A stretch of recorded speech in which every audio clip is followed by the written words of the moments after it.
Bienvenue, mesdames, messieurs. Des actes phares pour assurer de la bonne foi de Patrice Talon a œuvré à la décrispation de la tension socio-politique. La démarche appelée de tout vœu par bon nombre de ses concitoyens, le chef d'État béninois, face à l'ensemble du corps diplomatique accrédité au Bénin, semble y apporter un début de réponse.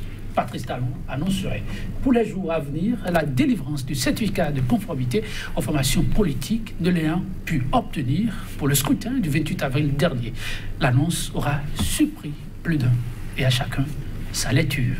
Engagement de Patrice Talon face au corps diplomatique. Quel impact possible sur la crise sociopolitique ambiante? Mesdames, Messieurs, il s'agit là du thème en débat ce jour pour ce numéro de votre émission 100% Bénin. Et déjà sur ce plateau, deux acteurs politiques. Et ce sera un débat en regard croisé. À ma gauche, Antoine Adoukonou, acteur politique. Il est membre du bloc républicain, formation politique de la mouvance. Antoine Adoukonou, bonjour. Bonjour, monsieur le journaliste. Merci de répondre à notre invitation. C'est moi. En face de lui, donc la Mabalo, il est le porte-parole de l'USL, l'Union sociale libérale, formation politique de l'opposition. Donc la Mabalo, bonjour. Bonjour Joël Yetondi, bonjour à tous les téléspectateurs de SICA Bénin. Et vous répondez, merci d'être des nôtres. Une grande ouverture SICA sur le monde et c'est un plaisir de vous savoir toujours disponible pour nous accompagner. Pour tous ceux-là qui voudraient bien être de ce plateau, nous ne le dirons jamais assez, ce plateau est pour tous.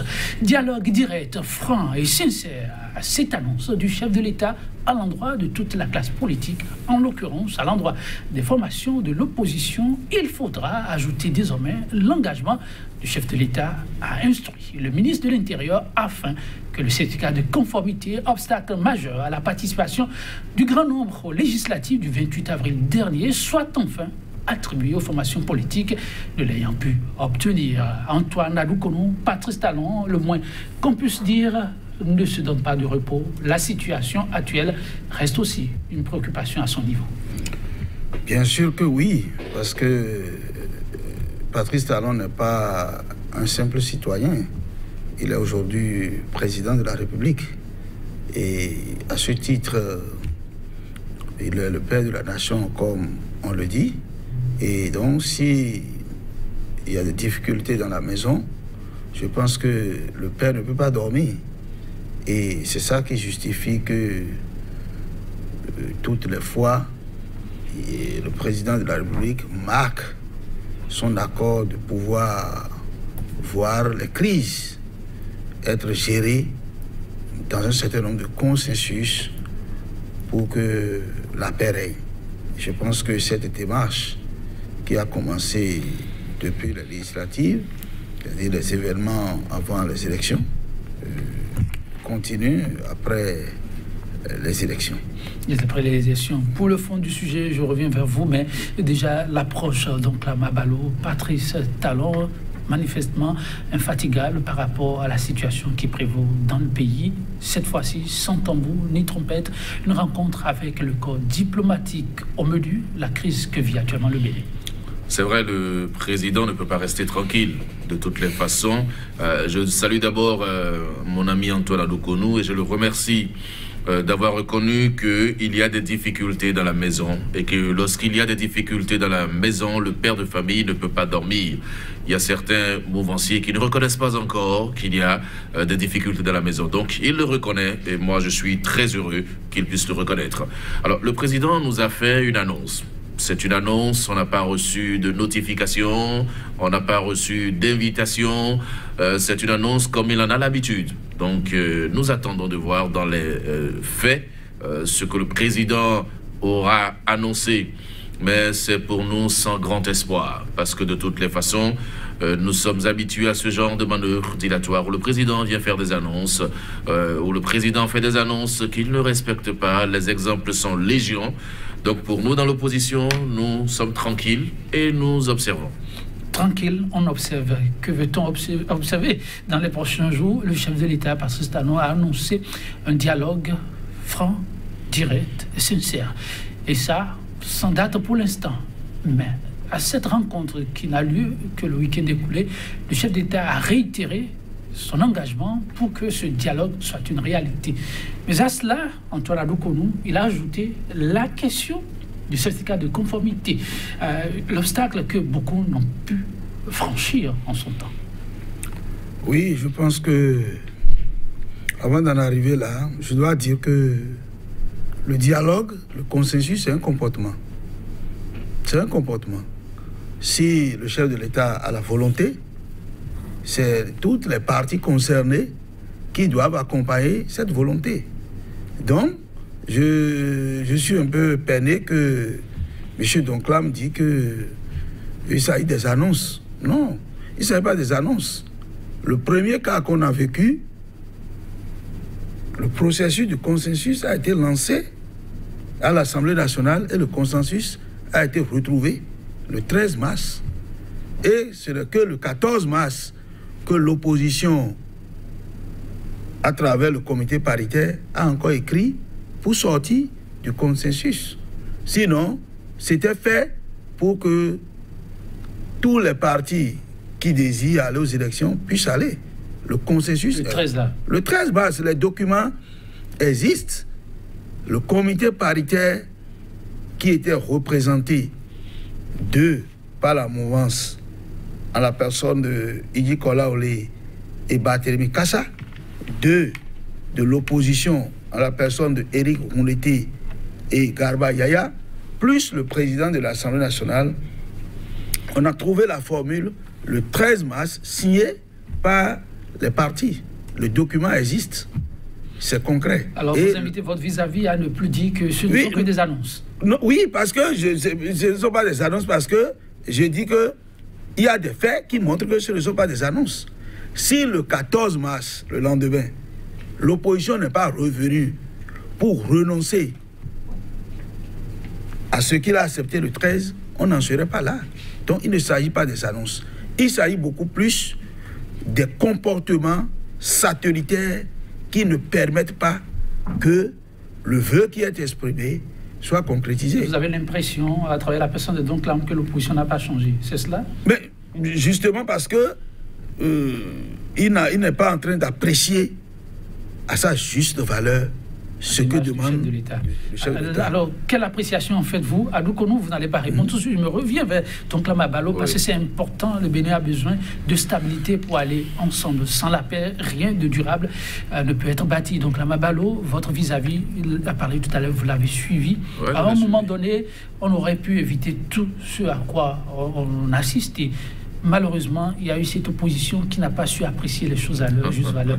Est-ce que finalement, cette opposition a su faire aussi son examen de conscience pour se dire, à tel moment donné, nous aussi, nous avons fauté? J'ai le sentiment que nous ne sommes pas dans le même pays. J'ai vraiment le sentiment que nous ne sommes pas dans le même pays. Et je suis désagréablement surpris d'entendre que un consensus a été trouvé à un moment donné. Il a donné une date. Mais les précisions sur le consensus, ce n'est pas de donner une date. Il y a eu consensus sur quoi et quoi? Si vous pouvez lui retourner la parole pour qu'il nous dise exactement les éléments sur lesquels il y a eu consensus de 13, je vais mieux apprécier ce qu'il dit. Bon, allez-y, une minute. Quels sont les éléments? Voilà, les éléments sur lesquels il y a eu le consensus et que le document existe signé. Il y avait eu le consensus autour des problèmes qui empêchaient les gens d'aller aux élections.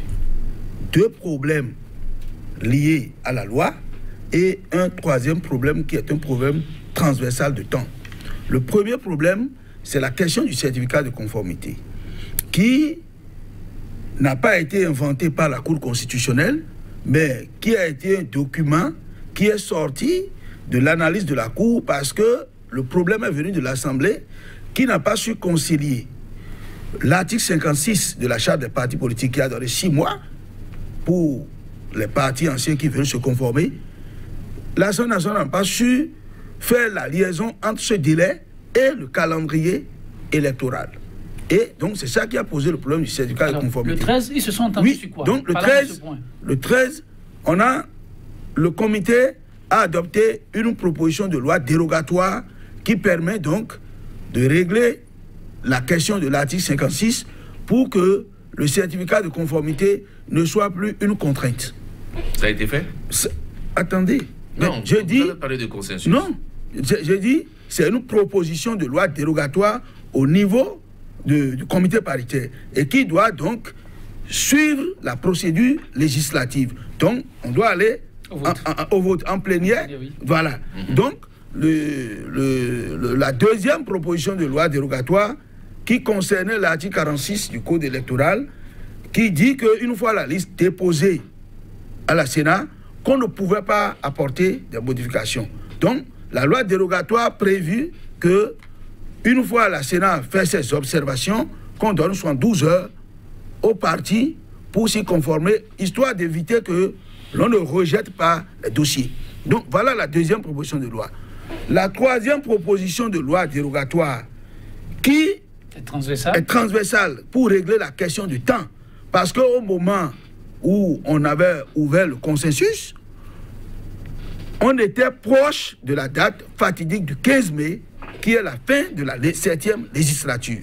Et donc, pour que l'opposition, en fait, puisse avoir le temps pour déposer ses dossiers et se conformer aux règles qui permettent de faire cela, on a fait une proposition d'amendement de l'article 80 qui sera amendé de 45 jours et voté à la majorité du 5/6e. Voilà les trois propositions de loi dérogatoire qui ont été trouvées dans le comité paritaire. Les documents existent. Mais l'étape suivante n'a pu être franchie. Non, l'étape suivante, oui, c'est que il faut maintenant aller tout à fait en plénière. Mais le 14 mars, l'opposition est revenue à travers ses représentants pour renoncer à sa première signature. Parce que tout à l'heure, vous étiez en train de dire quelque chose qui est très important. Et que moi, je souhaite que l'opposition fasse un examen de conscience. Dans un conflit, il ne faut jamais penser que, bon, vous avez zéro faute. Non, le gouvernement... On lui retourne la parole, parce qu'il n'a pas encore répondu. Donc là, c'est la question. Il a apporté ces éléments, vous appréciez ensuite. C'est ça la question. Je voulais juste qu'il nous dise ce que c'est que le consensus. Oui. Et vous l'avez vu, les téléspectateurs également l'ont vu. Il n'y a pas de consensus. Nous n'avons pas la même notion du consensus. Bon, il y a eu des propositions qui ont été faites. On devait aller en plénière. La mouvance a encore la majorité des députés à l'Assemblée nationale. Et il suffisait de voter. Et là, on aurait trouvé un consensus. Il n'y a pas eu vote. Au contraire. On l'a dit que c'est la mouvance qui n'a pas fait ce qui est... Les manœuvres, je vous ai écouté, les manœuvres dilatoires sont venues de leur côté. C'est pas vrai. Puisque ils ont la majorité. C'est pas vrai. Et non seulement ils ont la majorité, mais à un moment donné... C'est pas vrai. C'est pas vrai. À un moment donné... Non, on a la majorité, mais la procédure n'a pas suivi son cours. On les laisse aller. Oui, allez-y donc. Ils ont toujours décidé à l'Assemblée nationale. Pourquoi cette fois-ci, ils n'ont pas décidé? Et comme je le dis souvent sur les plateaux, curieusement, c'était la première fois que les députés de la majorité désobéissaient au chef de l'État. Le chef de l'État savait très bien qu'il n'y avait pas de consensus à trouver à l'Assemblée nationale. Et d'ailleurs, le consensus qu'on recherchait, c'était le consensus de la classe politique, et non le consensus des partis représentés uniquement à l'Assemblée nationale. Oui. Donc, à partir de sa démonstration, vous comprenez très bien qu'il n'y a pas eu consensus. Ce qu'il dit est totalement faux. Il n'y a jamais eu de consensus. L'opposition ne s'est jamais désengagée par rapport à certaines choses. L'opposition voulait simplement participer aux élections. Et pour y participer, il fallait simplement que le ministère de l'Intérieur délivre le fameux certificat de conformité qui n'était même pas dans la loi électorale. Il fallait simplement le faire pour permettre aux partis de l'opposition d'aller aux élections. Ça n'a pas été fait. Donc je suis surpris que mon vis-à-vis parle de consensus. On n'est pas dans le même pays. Aujourd'hui, donc là, vous permettez, on va évoluer rapidement. Aujourd'hui, le chef de l'État a pris date, a observé un peu la situation du pays et comme certains Béninois le demandent, a pensé qu'il faut aller de l'avant. Aller de l'avant, pour lui, c'est s'asseoir autour d'une même table. On a entendu, suivi les acteurs de l'opposition clamer ou bien torbi qu'un certain nombre de préalables soient réglés, qui se résument en actes forts. Le chef de l'État, quelques jours après lors de sa rencontre avec le corps diplomatique, qui a d'ailleurs voulu savoir un peu là où on en est, à dire que dans les tout prochains jours, le ministre de l'Intérieur va pouvoir rencontrer les formations politiques afin que le certificat de conformité qui hier n'a pu être disponible pour tous le soit. Ne voyez-vous pas là un pas quand même de plus dans la démarche pour l'ouverture du dialogue? D'abord, le président de la République a annoncé un dialogue sans chronogramme. Il a dit « J'inviterai prochainement ». À la date d'aujourd'hui, l'invitation n'a pas été formellement formulée. Donc, nous considérons encore une fois qu'il s'agit d'une annonce. Donc, une intention qui n'est pas encore suivie d'acte, c'est une velléité pour nous. Mais lorsqu'il revient là-dessus, devant le corps diplomatique... Oui, mais le président aujourd'hui nous a tellement habitués à des choses que nous le suivons difficilement. Vous savez, nous prenons plutôt la déclaration du président comme un aveu. L'aveu qu'il était le nœud gordien qui a empêché l'opposition d'aller aux élections. Comment ça? Puisque s'il dit que le ministère de l'Intérieur va rencontrer les partis politiques et leur délivrer le certificat de conformité, ça veut dire qu'il sait que le ministère aurait pu le faire avant qu'on aille aux élections. Bien sûr, le ministère aurait donc pu le faire avant qu'on aille aux élections, en permettant à l'opposition d'y aller. Maintenant que les carottes seraient cuites parce que nous ne reconnaissons pas la 8e législature, pour nous le Bénin s'arrête à 7 législatures, il n'y a pas de 8e législature. Maintenant qu'on est dans cette situation, le président veut montrer sa bonne foi en disant que bientôt le ministère de l'Intérieur se rapprocherait des partis pour leur délivrer le certificat de conformité. Nous trouvons que le président vient de reconnaître officiellement qu'on a usé de manœuvres administratives, qu'on a usé de conditions administratives pour régler des problèmes politiques. Donc pour empêcher l'opposition d'aller aux élections. C'est comme ça que nous percevons la chose. Alors, je crois que dans les préalables posés par l'opposition pour aller au dialogue, il s'agit surtout que le chef de l'État ne soit pas le médiateur de ce dialogue. Si vous voulez, on peut revenir après sur les conditions. Il n'a pas encore précisé. Oui, on revient tout à l'heure sur les conditions. Si vous le voulez. Je vois Antoine à que cette affaire de certificat de conformité, encore une fois, comme je vous l'ai dit, le président est en train de gagner du temps. Il a envie de montrer à la face du monde, surtout qu'il a rappelé aux missions diplomatiques qu'il leur a dit merci de n'être pas intervenu directement dans le processus, merci d'être resté tranquille et d'avoir suivi religieusement ce qui s'est passé. Donc le président a envie de polir son image. Et c'est cela. Voilà. Donc cette annonce... Deux grandes choses là. Je vais me retourner d'abord vers comment vous avez suivi. Donc la Mabalo, il fait toute autre lecture. La démarche du chef de l'État, pour lui, reste la démarche de notre aveu.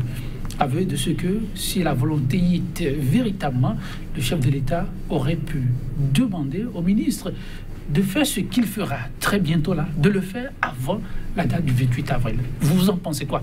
C'est vrai que vous êtes politique, mais avec, comme on le dit, le sang patriotique, vous en dites quoi? Non, vous savez, je n'ai pas suivi le chef de l'État devant le corps diplomatique. Oui, vous n'avez pas suivi. Très peu ont suivi d'ailleurs. Je sais que si on sort un mot de son contexte, c'est pas facile de l'appréhender, de l'apprécier. C'est sûr. Donc, je me mets sous la réserve que je n'ai pas suivi le discours pour pouvoir apprécier tout le contexte. Toutefois, je donnerai mon point de vue par rapport à la loi. Allez-y. Par rapport à la loi. Le certificat de conformité, tel que je vous l'ai dit, prend fin à partir du 17 mars. À partir du 17 mars, pour moi, le problème du certificat de conformité, c'est fini. Ah bon, expliquez-vous. Oui, puisque le certificat de conformité, c'est quoi?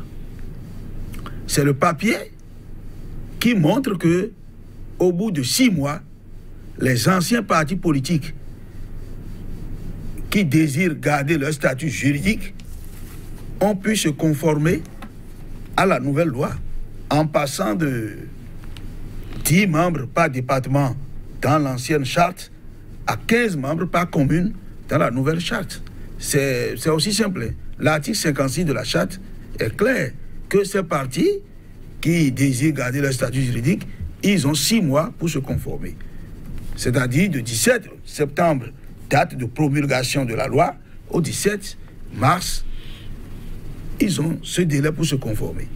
Et donc pour moi, si pendant ce délai, un ancien parti ne s'est pas conformé, c'est fini. Le problème de certificat de conformité s'arrête là.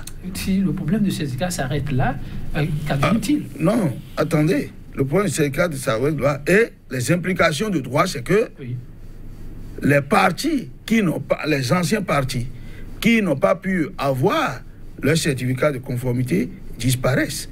C'est-à-dire, pour être plus précis, aujourd'hui, à l'heure où je parle, si je dois m'en tenir au test, c'est que la FCBE n'existe plus et n'existera plus. Parce que la charte a dit, dans son article 15, que un parti qui est nouvellement né ne peut plus avoir la dénomination, l'emblème, la couleur, etc. d'un ancien parti politique qui existait. Donc, si un parti doit naître, il naît avec de nouvelles attributs ou bien de nouveaux attributs. Donc, si je dois me conformer à la loi, la FCBE, l'USL, Restaurer l'Histoire et les 300 autres partis politiques qui n'ont pas pu se conformer là n'existent plus. Alors, ce qu'on peut avoir, ils peuvent, mais les citoyens qui sont dans ces partis peuvent créer de nouveaux partis politiques. Mais pour ces formations-là, c'est fini. C'est fini. Maintenant, la nuance que je fais sous réserve du comportement du ministère de l'Intérieur, c'est que il y a ceux qui pensent que pendant le délai de 6 mois, ceux qui ont enclenché le processus de mise en conformité, s'ils n'ont pas pu avoir le certificat de conformité, que ce n'est pas de leur propre faute, que c'est le ministère de l'Intérieur qui ne l'aurait pas délivré. Et donc, ceux-là, ayant pris le pas de faire la mise en conformité pendant le délai requis, peuvent espérer que, après l'expiration de 6 mois, qu'on peut leur délivrer le certificat de conformité. Il y a ceux qui pensent comme ça. Je n'en fais pas partie. Mais non, moi je n'en fais pas partie. Vous restez légaliste. Oui, légaliste. Pour moi, là, c'est fini. Maintenant, si je prends cette deuxième hypothèse, ça veut dire qu'il y a toujours une possibilité qu'on délivre le certificat de conformité à ceux qui ont démarré le processus. Maintenant, si on reste dans ce schéma, je crois savoir que il ne s'agira pas d'une délivrance automatique, comme le disent les opposants. Une fois que nous mettons pied dans le ministère de l'Intérieur, on nous rencontre avec le certificat de conformité là. On ne fera pas ça là.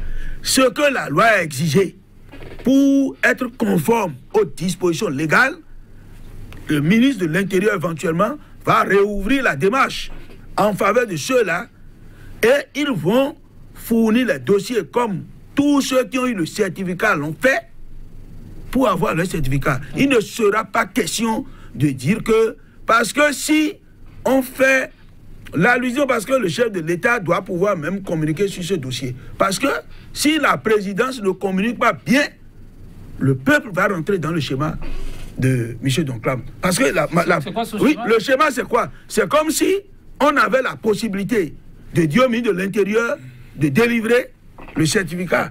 S'il ne serait que juste pour signer, et on ne l'a pas fait, on a exprès serré les rangs pour pouvoir aller seul aux élections. Et maintenant que tout est fini, on donne l'ordre pour donner le certificat. C'est l'impression qu'on va donner. Donc, non, la présidence a intérêt à communiquer sur ça là. Et moi, je vais œuvrer pour que la présidence, dès que je vais quitter ici, pour que la présidence communique bien. Parce que c'est nous qui sommes sur le plateau et qui rencontrons les gens comme Donclam qui nous met les bâtons dans les roues.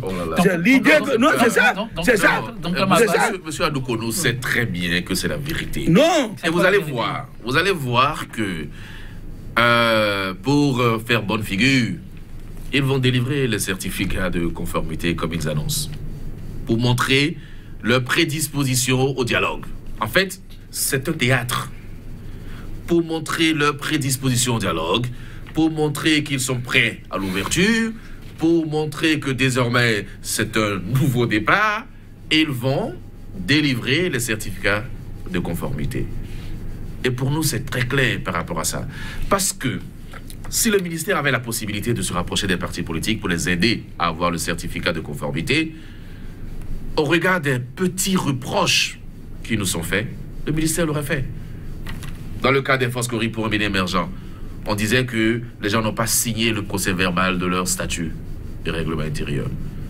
Le ministère, à l'époque, les Foscori pour un milieu émergent avaient même demandé au ministère, mais si nous n'avons pas signé, il suffit de nous appeler pour nous dire, venez signer. Vous ne l'avez pas fait. Et aujourd'hui, maintenant, vous voulez aider les gens à avoir le certificat de conformité. Mais soyons sérieux, ne prenez pas le peuple béninois ou l'opposition comme des moutons de Panurge. Dans le cas de l'USL, on dit, votre président d'honneur a été condamné à une peine infamante. Nous avons prouvé le contraire. Et pourtant, on ne nous a pas délivré le certificat de conformité. À la date d'aujourd'hui, les documents sont confisqués au ministère de l'Intérieur. On n'a pas retrocédé aux partis politiques les pièces qui ont été fournies pour avoir le certificat de conformité. Et on vient nous dire ici, clairement, que oui, on ne va pas le faire parce qu'on a donné l'ordre de le faire, on va nous aider, un peu comme si on était des enfants qui ne comprenaient rien du tout et que les deux partis, les partis siamois du chef de l'État sont les partis qui ont des intellectuels d'un certain niveau et qui règlent les problèmes sans contorsion. Soyons sérieux, monsieur Adoukonou. Nous pensons et nous continuons de penser que tout ce qui a été fait à dessein. Absolument. Maintenant que le président est venu annoncer la fin du processus électoral, maintenant que le président a installé dans les conditions que nous connaissons son Assemblée nationale, eh bien maintenant, on peut délivrer les certificats pour montrer aux partis politiques et à l'opinion publique internationale. Non, mais cette assemblée-là, pour nous, est illégitime. Et je continue de dire que nous n'avons pas de 8e législature. C'est très clair pour nous. Et c'est pour ça que nous pensons que c'est prendre des gens comme des demeurés que de venir dire maintenant que on veut polir l'image, on veut montrer qu'on est ouvert, on va délivrer le certificat de conformité. Écoutez, le plus important pour nous, c'est qu'on puisse trouver une solution à la crise que traverse notre pays. Et on ne peut pas, comme la plupart des institutions à l'international l'ont reconnu, on ne peut pas parler de démocratie dans un pays lorsque l'opposition ne participe pas à l'animation de la vie publique. Donc là, Mabalo, tout ceci c'est vrai, c'est entendu, il y a eu des voix, pas des mondes, qui se sont élevées pour en parler en son temps. Le chef de l'État, à l'issue de cette rencontre, a signifié qu'il faut aller de l'avant, et vous l'avez dit aussi. Est-ce qu'il ne faut pas, comme on l'a vu ailleurs, considérer que oui, on a trébuché, on est tombé très bas, et maintenant on se dit, on colmate les brèches, comment, sans pour autant revenir tout à fait en arrière. La balle est dans le camp du président de la République. C'est lui qui a la clé. Le président n'a pas annoncé une enquête internationale indépendante sur la tuerie qu'on a eue le 1er et le 2 mai. Nous attendons qu'on dise qui a fait quoi en ce moment. L'enquête à l'interne, ça ne suffit pas? Non, c'est une enquête internationale indépendante. C'est très clair, et ça, vous le savez très bien. À l'interne, il y a une crise de confiance à l'interne. Vous voulez qu'on s'en tienne à une enquête qui aurait été réalisée par des structures à l'interne? Non, pas du tout. Donc, ce sont des préalables. Nous pensons que pour un dialogue sincère, puisque dans l'opposition, on a expérimenté des dialogues avec le chef de l'État comme médiateur, nous pensons que si on veut avoir un dialogue sincère, le président de la République ne doit pas être le médiateur. On doit procéder au choix de médiateurs indépendants. Ça peut être une personnalité, ça peut être une structure, mais le président ne peut pas être celui qui dirige le dialogue. Parce que quand il dirige le dialogue, nous savons comment ça se passe. Pour nous, c'est une première chose. Deuxième chose, le président doit s'engager à respecter les décisions issues du dialogue, s'il devrait avoir un dialogue. On ne va pas avoir un dialogue pour qu'après, on rejette les décisions qui seraient issues du pareil dialogue. C'est pour ça que l'USL en a appelé à un dialogue souverain. Nous insistons sur ce mot.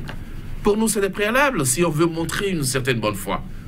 Ensuite, lorsqu'on va au dialogue, les résultats du dialogue devraient pouvoir être l'annulation de ce scrutin, devrait pouvoir être la possibilité pour l'opposition de participer à un scrutin inclusif, Donc, il y a des préalables si on veut la paix et si on veut la quiétude. Mais puisque la maison a suffisamment de problèmes et que le président lui-même ne dort pas, témoignage de mon vis-à-vis, nous sommes là, nous observons. Comme je vous ai dit, l'opposition n'est pas là pour bloquer quoi que ce soit. Au contraire. Trois points majeurs que vous avez signifiés. On comprend que vous êtes ouvert au dialogue, vous le voulez, mais 3 préalables fondamentaux. Je vais revenir au 3e pour voir si on peut considérer quelque chose de ce point de vue. Mais avant, oui, Antoine Adokonou, vous l'avez suivi, l'opposition, oui, pour le dialogue, mais comme médiateur, pas le chef de l'État. Oui, je crois que j'ai même posé ce problème hier quand j'étais sur un plateau. Ah bon? Parce que tout à l'heure, je vous décrivais le processus qui a conduit à l'échec du consensus au niveau de l'Assemblée nationale. Je ne l'ai pas fait parce que ça me plaît de le faire. Parce que je suis en train de montrer que le consensus, le dialogue, c'est un comportement. Et lorsque on a les comportements qui sont de nature à ne pas considérer les points de vue sont mis en avant, qu'on finit par échouer. Nous y voilà encore à un deuxième consensus dialogue. Parce que vous convenez avec moi que là où nous sommes, on parle comme préalable à annulation du scrutin. Et qu'il faut refaire les élections pour que l'opposition, c'est-à-dire à l'étape où nous sommes.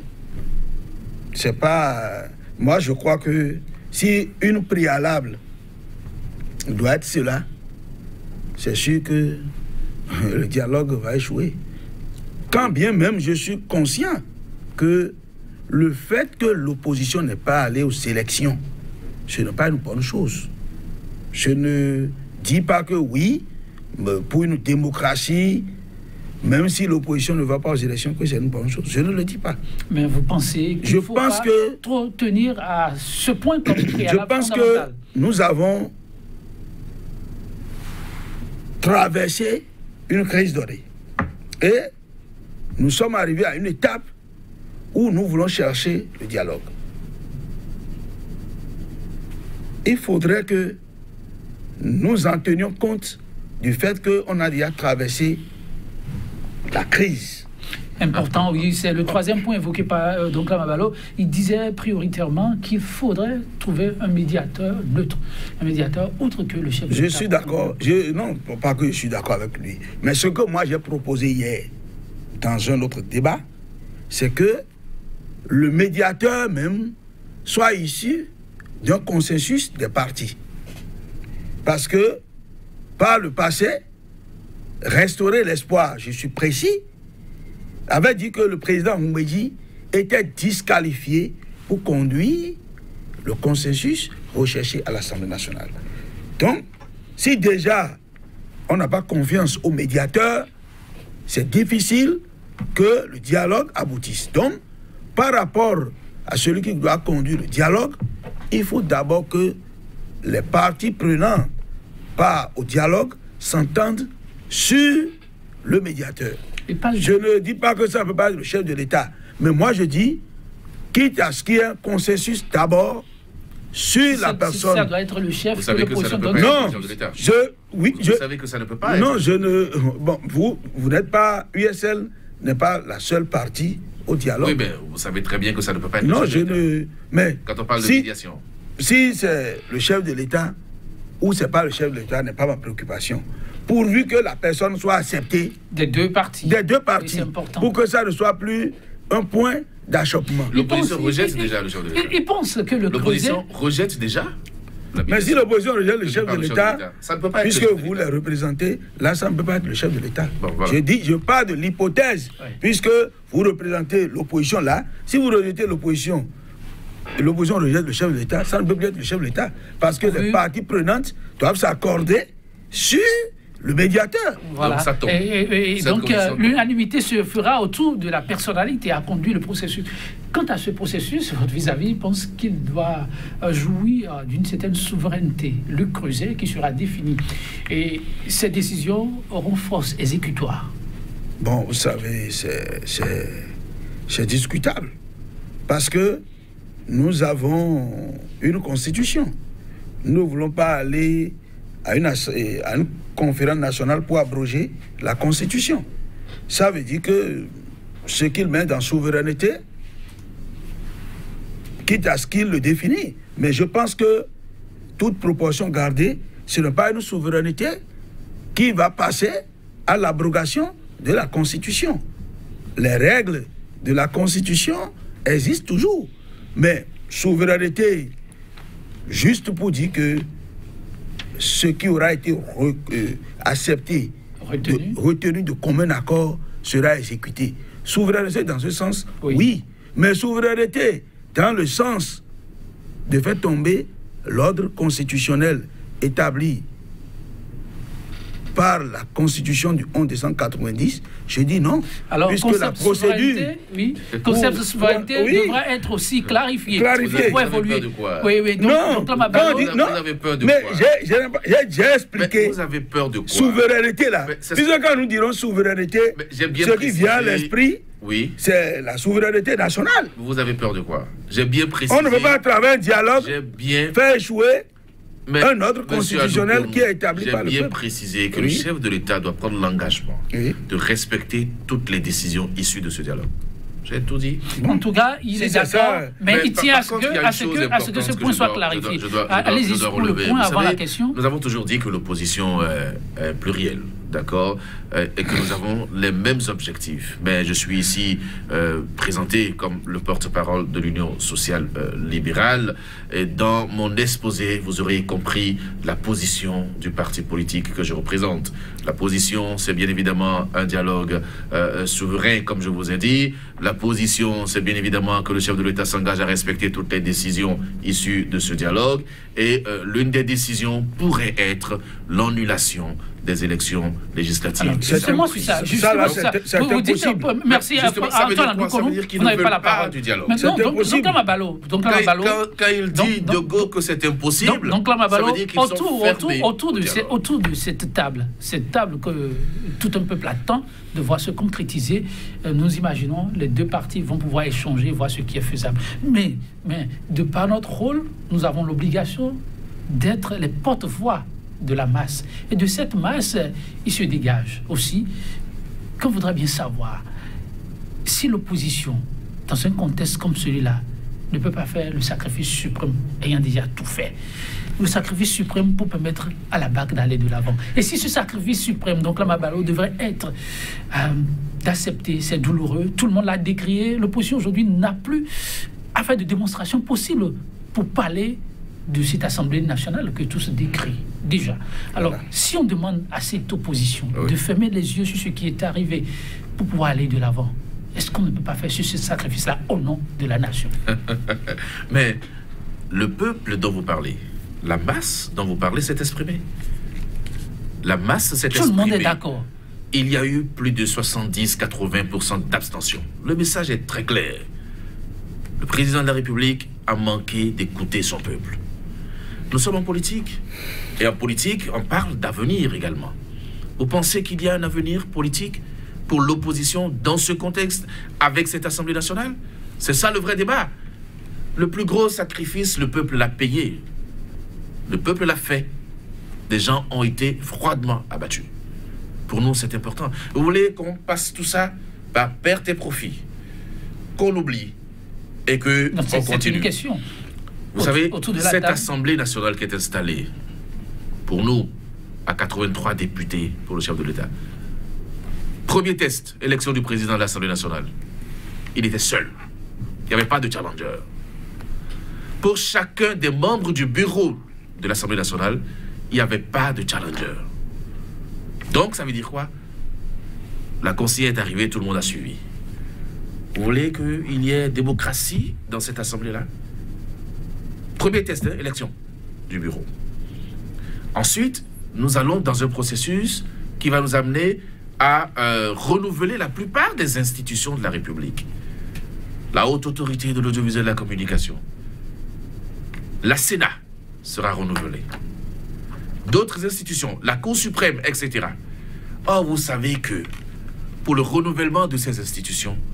L'Assemblée désigne des membres, majorité, minorité. Voilà qu'ils ont toute l'Assemblée pour eux. Ils ont aussi bien la majorité que la minorité. Donc, ils vont tout désigner. Le gouvernement également va désigner des membres et nous aurons des institutions renouvelées à 100% pro-gouvernement. Vous pensez qu'on est encore en démocratie? Vous voulez qu'on fasse ce sacrifice? Qu'on oublie? Et qu'on laisse passer? Mais on n'est plus en démocratie, mon cher ami. Donc, vous comprenez que à partir de là, on ne peut plus rien espérer. Mais pire, le chef de l'État a appelé récemment à la modification du code électoral, à la modification de la charte des partis politiques. Nous annonçons des élections pour 2020-2021. Mais rien n'oblige le président Talon aujourd'hui à faire les municipales pour 2020. Rien. Puisqu'il y a une jurisprudence à la matière et que par le passé, on a reporté les élections municipales, le président de la République se retrouve aujourd'hui en droit de dire « Je reporte les municipales pour 2021, je couple avec la présidentielle. » Raison économique peut-être. Son assemblée va voter ça. En 2021, lorsqu'il y a modification du code électoral, l'assemblée qui a 100% pro-chef de l'État pourrait y mettre des dispositions pour exclure encore une fois l'opposition. Il suffira de dire simplement, ben, si vous n'avez pas 5 députés ou 10 députés, vous ne pouvez pas aller aux élections. Si vous n'êtes... Et puis c'est fini. Ça veut dire quoi? Ça veut dire, laissez-moi finir ma démonstration. Ça veut dire simplement que laisser cette assemblée passer serait la mort de l'opposition, serait la mort de la démocratie, serait donc un régime autocratique où le président aura toutes les institutions et fera, comme ils le disent eux-mêmes, 15-20 ans au pouvoir. Donc lorsque vous avez cette lecture, vous ne pouvez pas nous demander de faire le sacrifice suprême, de consommer ce qui a été fait, alors que ce qui a été fait est mauvais. Donc pour la paix, la sérénité, la quiétude, même si on allait à un dialogue, il faudrait que les résultats du dialogue nous amènent à ne pas reconnaître en l'État cette Assemblée nationale. Elle ne représente pas le peuple béninois. Donc, Amabalo, merci. Une démonstration qui peut faire froid dans le dos, ça c'est vrai. Antoine Adokoulou, quand vous le suivez, avec cette démonstration graduellement, institution par institution, défi en vue, et qui manifestement requiert l'approbation de l'Assemblée nationale, une Assemblée nationale qui a les coups de franche pour faire la volonté du chef d'État, parce que tout ça qui a la peau du chef accompagnant le chef, est-ce que quelque part il ne faut pas craindre et donc chercher les voies et moyens pour couper la poire en deux? Vous savez, je crois que j'aurais bénéficié assez de temps comme M. Donclame. Hein. Il a rattrapé dans votre temps, on peut dire. Voilà. Parce que j'ai chronométré un peu votre temps passé et il a plus parlé que lui. Je l'ai bien suivi. Il nous reste que 3 minutes. Prenez 2 et laissez-lui 1. Je l'ai bien suivi. Et tout ce qu'il a dit, je crois que c'est des analyses qui sont fondées. Et c'est ça qui fait que quand l'opposition est sortie du consensus, je me suis dit, mais ceux-là, ils n'ont rien compris. Parce que ce qui avait fait la porte de discorde, c'était la modification de l'article 80. Mais si, entre-temps, les analyses qu'il vient de faire, c'est-à-dire que l'implication de l'Assemblée nationale dans les autres pouvoirs, s'il voyait la portée, il devait comprendre que l'enjeu était tellement énorme que réviser l'article 80, là, si c'est ça qu'il fallait, le prix à payer, il fallait payer ce prix pour rattraper tout ce qu'il a dit. Alors, le forfait commis, on fait comment pour l'avenir? Mais ça veut dire quoi?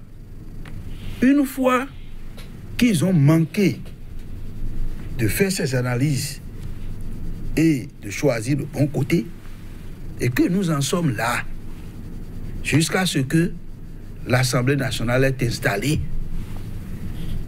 pour moi, il faut qu'on évolue. Parce que l'opposition dit qu'il a le peuple avec lui. Et le peuple est le seul détenteur de la souveraineté.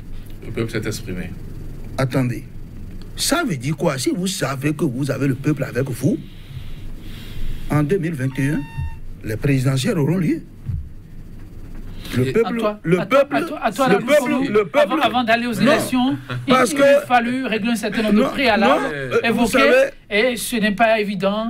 La porte qui se referme ici. Mais il n'y a pas que cette réalité politique. Personne n'est d'accord. Cette réalité politique que vous peignez là. Je dis, il n'y a pas que ça. Il y a la réalité du plateau et du temps. Je vous annonce que le temps est complètement parti. Il sera question pour des élections. Antoine Adoukonou, vous avez la parole juste pour conclure, c'est fini. Personne n'est d'accord que nous ayons fait des élections sans que l'opposition ou bien... Non, vous êtes d'accord. Dans votre cas, vous êtes d'accord. Non. On n'est pas d'accord. Parce que si le chef de l'État est d'accord, il ne doit pas ouvrir le conseil de dialogue. Pour l'avenir, Antoine Adoukonou, vous concluez très rapidement. Donc, on va se revoir. Moi, je pense que on va se revoir pour un autre plateau. Parce que vous parlez de taux d'abstention. Mais ceux qui se sont abstenus, mais vous dites aux gens de ne pas aller voter. Non, pour le terme d'aujourd'hui, c'est terminé, on n'a plus beaucoup de temps. Non, vous concluez, on revient là-dessus. Je vous donne la parole. Il s'agira de votre disponibilité. Je ne peux pas conclure. Non, le temps est complètement parti. Je dis des personnalités, comme président Yahi Boni, Soglo, disent aux gens de ne pas aller voter. Bon, les gens ne votent pas, ne sortent pas. On exploite maintenant le fait que les gens ne sont pas sortis pour dire que le peuple n'est pas d'accord. Pour le numéro du jour, quel reste votre mot de la fin? Quel reste votre mot de la fin? Le mot de la fin, c'est que l'opposition doit pouvoir faire davantage le sacrifice ultime.